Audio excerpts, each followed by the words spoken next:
Oh my god, another amazingly news-filled day. Where do I start? Do I start with the Oath Keepers' indictments? Do I start with the vaccine mandate being tossed out? I guess I'll start with Oath Keepers. I need to correct something that I've said in the past. I've said, well, Stuart Rhodes and other Oath Keepers leaders were, named, well, not named, but they were listed without being named as unindicted co-conspirators in a bunch of these January 6th cases. And since Stuart Rhodes, Ray Epps, and others clearly were plotting and directing people on January 6th, yet had not been charged, it was, you could strongly infer that they were feds, Stuart Rhodes in particular. Well, as of today, that seems to no longer be the case because Stuart Rhodes and some other folks have been indicted on sedition charges. Ray Epps, still nowhere to be seen. Ray Epps, of course, was the Arizona State Chapter President of the Oath Keepers. Arizona, from what I understand, is a pretty important state within the Oath Keepers organization. So Ray Epps, by being the Arizona State Chapter President, was probably a pretty important guy within the Oath Keepers.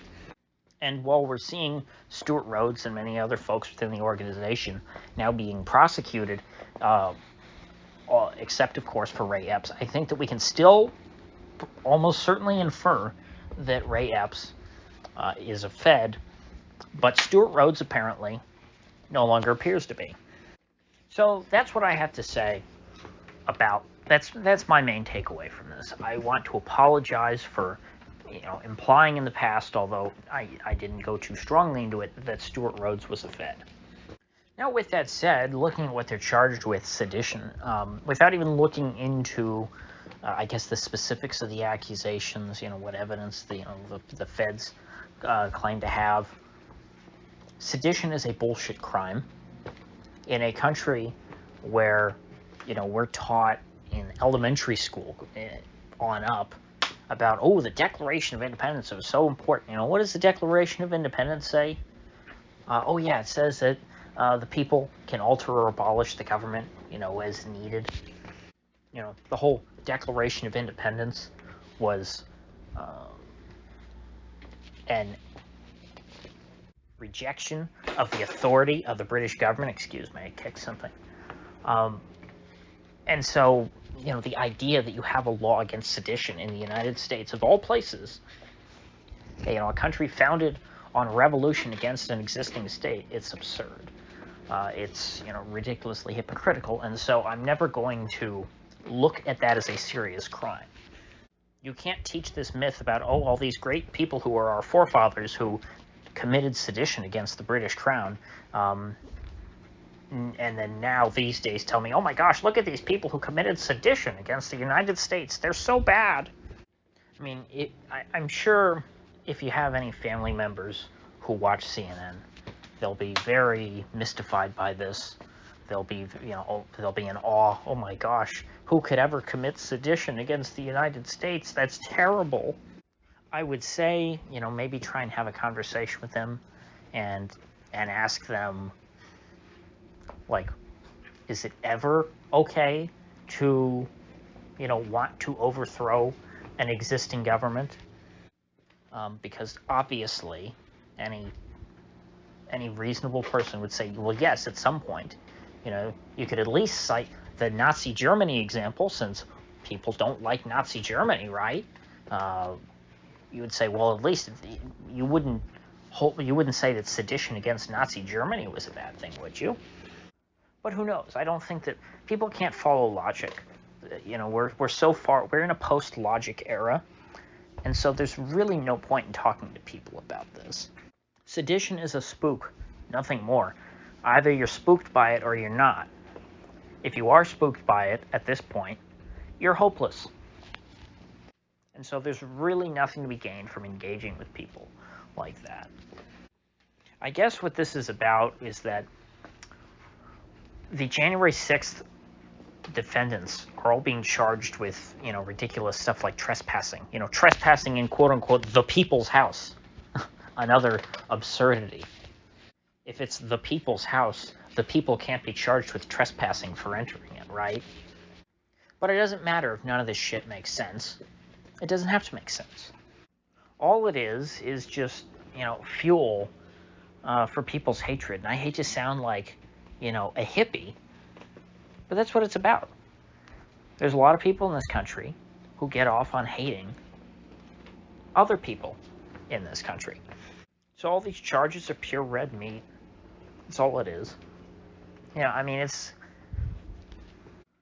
This is not a road that I think people will enjoy going down, because when the next Republican is in office, I'm afraid that there will be a rude wake-up call for a lot of people. I don't even want to say on the left, but liberals. I think that you'll probably see some unfair prosecutions carried out by a Republican DOJ. Red meat prosecutions against people on the left. And as a part of the decline of the United States, as our political system descends into chaos, we will see a continuing pattern of political prosecutions.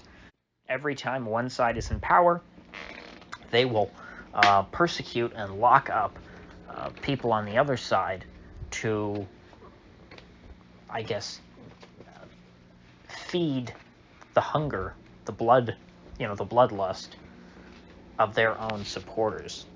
I've said it before, and I'll say it again. These people want you dead. They want you to suffer. And they want your children and grandchildren to live in poverty, if they're permitted to live at all. And right now, that's not something that people on the right want to engage in. But I think after a while, people will start to lose their humanity.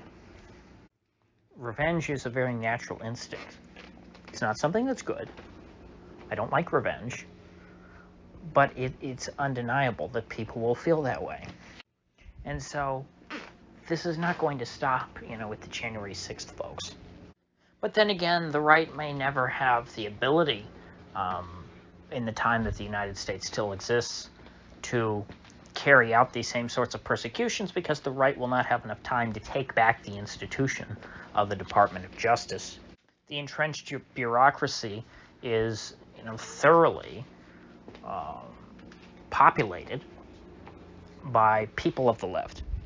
And so I guess, for the most part, this probably will remain one-sided. But the right will have to find some other way to get its revenge. And again, I'm not advocating for revenge. I don't think that's a good thing, but it's something that people are going to want. Because the persecution is just too obvious at this point. It's too blatant. If you challenge the regime, or if you challenge the existing narrative, or if you take vitamins because you want to build up your immune system and hopefully, better fight off this virus that's going around, that will be considered an act of sedition in due time. Once they start prosecuting people for sedition, in an era in which they're labeling us all domestic terrorists, they're going to start casting a wider and wider net. And at some point,